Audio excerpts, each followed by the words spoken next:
যে বাংলাদেশে কোনো একজনকে বাঁচাতে যেয়ে তার জীবনটাই দিয়ে দিয়েছে, আছে না?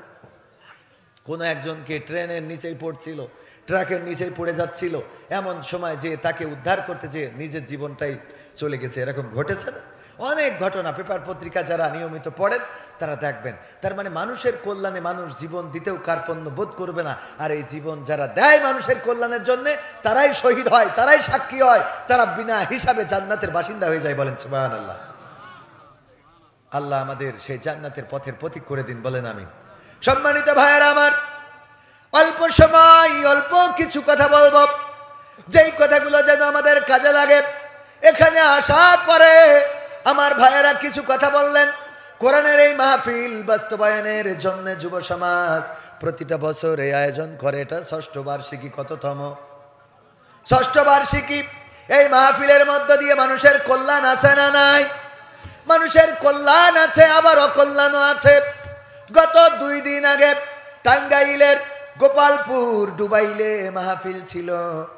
আমি ওই মাহফিলের ২ দিনের পরিচালনায় ছিলাম। আদ্দিন ফাউন্ডেশন এবং সেই জায়গার এক মাদ্রাসার উদ্যোগে আয়োজিত মাহফিল। প্রথম দিন ছিলেন আল্লামা মামুনুল হক সাহেব, দ্বিতীয় দিন ছিলেন রফিকুল ইসলাম মাদানী, বদলুর রশিদ আঙ্কেল সহ অন্যান্য ওলামায়ে কেরাম। দ্বিতীয় দিনের মাহফিলে আলোচনা চলছে, ওয়াজ চলছে। এর মধ্যে আমার শ্রদ্ধাভাজন শিক্ষক স্যার ডাক্তার শেখ মহিউদ্দিন, নাম শুনেছেন আপনারা, আদ্দিনের চেয়ারম্যান, আকিজের বড় ছেলে, আকিজের বড় পুত্র, তিনি যখন বক্তা নিয়ে স্টেজে আসছেন, আসার পথে ওনার পকেট থেকে দামি ফোনটা চোরে নিয়ে গেছে। এদিকে ওয়াজ হয় আর ওই দিকে চোরেরাও চুরি করে। বলেন সুবহানাল্লাহ। ও নাউজুবিল্লাহ হবে, চুরি করাতে তো সুবহানাল্লাহ পড়া ঠিক না। মাহফিল হয় এটার জন্য সুবহানাল্লাহ, আর চুরি হয় এটার জন্য নাউজুবিল্লাহ। যাই হোক, এখন বিষয় হলো যে ওয়াজ চলছে, ওদিকে চুরিও হচ্ছে। তার মানে ওয়াজে উপকার হচ্ছে? ওয়াজে আসলে সবার উপকার। সবচেয়ে কোরআন শুনেছে আমার মনে হয় অন্তর দিয়ে, মন দিয়ে আবু জাহেল। কি দিয়ে? অন্তর দিয়ে, মন দিয়ে, কলিজা দিয়ে। আপনারা তো বসে শুনছেন, আর আবু জাহেল দাঁড়িয়ে দাঁড়িয়ে কোরআন শুনতো, সকাল হয়ে যেত টের পাইতো না। আল্লাহু আকবার। বিশ্বাস হয় না আপনাদের? তার মানে আপনাদের থেকে আবু জাহেল কোরআনের সবচেয়ে বেশি ভালো শ্রোতা। আপনাদের জানা আছে কোরআন শুনতে শুনতে সকাল হয়ে গেছে, একে অপরের সাথে দেখা হয়ে গেল। আবু জাহেলের সাথে আবু সুফিয়ানের দেখা, আবু সুফিয়ানের সাথে ওতবার দেখা, ওতবার সাথে সাইবার দেখা। বলল, ওগো আবু জাহেল, কেন এখানে এসেছো? আসলাম এই জন্যে, যখন শেষ রাতে মুহাম্মদ কোরআন তেলাওয়াত করে, কি যেন সুর, এত মধুর সুর জীবনে শুনি নাই। আমরা কারি আব্দুল বাসেতের তেলাওয়াত শুনলে হৃদয়টা ভরে যায় না, যায় না? এমন সময়, এমনও কিছু সময় আছে নামাজে যখন দাঁড়াই, ইমামের তেলাওয়াত শুনলে মনে হয় আরো যেন একটু তেলাওয়াত করে। মসজিদে নববীতে যখন যারা হজে গিয়েছেন, মক্কায় বাইতুল হারামে যখন তেলাওয়াত শোনেন, আরে যখন ইমাম তেলাওয়াত করে, আহা, সেই তেলাওয়াত গুলো যখন চারিদিকে ধ্বনি প্রতিধ্বনিত হয়, মনে হয় যেন আর একটু লম্বা, কেরাতটা যেন আর একটু লম্বা করে, এমন মনে হয় না? হয় না? যারা হজে গিয়েছেন তারা বলতে পারবেন, তেলাওয়াতটা এত মধুর লাগে।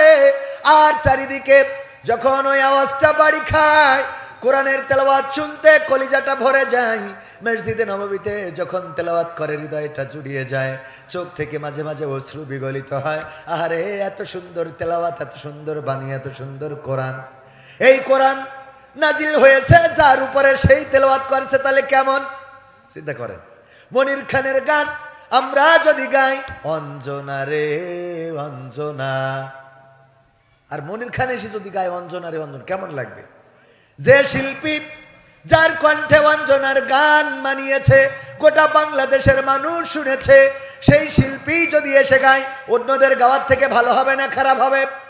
ও প্রিয়া, ও প্রিয়া তুমি কোথায়, এই গান আসিফ গাইলে যেমন হবে, অন্যরা কবির বিন সামাদ গাইলে কি ওরকম হবে? না, হবে না। প্রথম যে শিল্পী, যার পরে এই গানটা যাকে শেখানো হয়েছে, সেই মানুষটা যখন গায় তখন যেমন হয় বুকটা ফাটটা যায়। মমতাজ যখন গায় তখন যেমন হয়, অন্যরা গাইলে কি এত ভালো হবে নাকি? আমি উদাহরণ দিয়ে বুঝালাম, এটা বুঝানোর জন্য বললাম। ওগো আমার ভাইয়েরা, কোরআন এমন একটা কিতাব, যেই কিতাব এখনকার কারীরা যদি তেলাওয়াত করে, মিশরের কারি আব্দুল বাসেত যদি তেলাওয়াত করে, আমার বাংলাদেশের কারি আসাদুল ইসলাম আসাদ যদি তেলাওয়াত করে, এই জাতীয় অনেকেই আছে, আমার সাদিকুর রহমান আজহারি ভাই, উনি তেলাওয়াত করবেন, উনার কণ্ঠে মধু আছে না নাই? উনার তেলাওয়াত সহ অসংখ্য মানুষের তেলাওয়াত। আব্দুল্লাহ আমিন ভাই এসেছিলেন গত বছর, তিনার তেলাওয়াত কত সুন্দর করে তেলাওয়াত করেন। আর এই কোরআন যার পরে নাজিল হয়েছে, সে তেলাওয়াত করলে তাহলে কেমন শোনায়। আল্লাহর নবী যখন তেলাওয়াত করতেন, কাফেরেরা যে রাসূলের ঘরের দরজায় দাঁড়িয়ে, জানালায় দাঁড়িয়ে যেতেন, শুনতে লাগতেন। শুনতে শুনতে সকাল হয়ে যেত, টের পেতেন না। আবু জাহেল, আবু লাহাব, উতবা, সাহেবা কবরের সাথে দেখা। বলল, কি ব্যাপার, কোরআন শুনতে কেন এসেছো? বলল, তুমি কেন এসেছো তাই বলো। আবু জাহেল বলল, দেখো এই কোরআন এমন সুন্দর, এত সুললিত বাণী, যেটা শোনার পরে সকালবেলা ফজরের সময় অথবা তার আগে সুবহে সাদিকে নবী মুহাম্মদ যখন কোরআন তেলাওয়াত করে, তখন আর ঘরে বসে থাকতে পারি না। আহা, তখন আর ঘরে বসে থাকতে পারে না, চলে আসে। আবু জাহেল বলল, শোনো, কোরআন যেভাবে আমরা শুনছি, আমার মনে হয় আমরা যদি লিডাররা শোনা শুরু করি, তাইলে আমাদের কর্মীদের অবস্থা কি হবে? সুতরাং সিদ্ধান্ত নিতে হবে, এই কোরআন আমরা শুনবো না। আমার হাতে হাত দাও, শপথ করো, আমরা আর কোরআন শোনার জন্য আসবো না।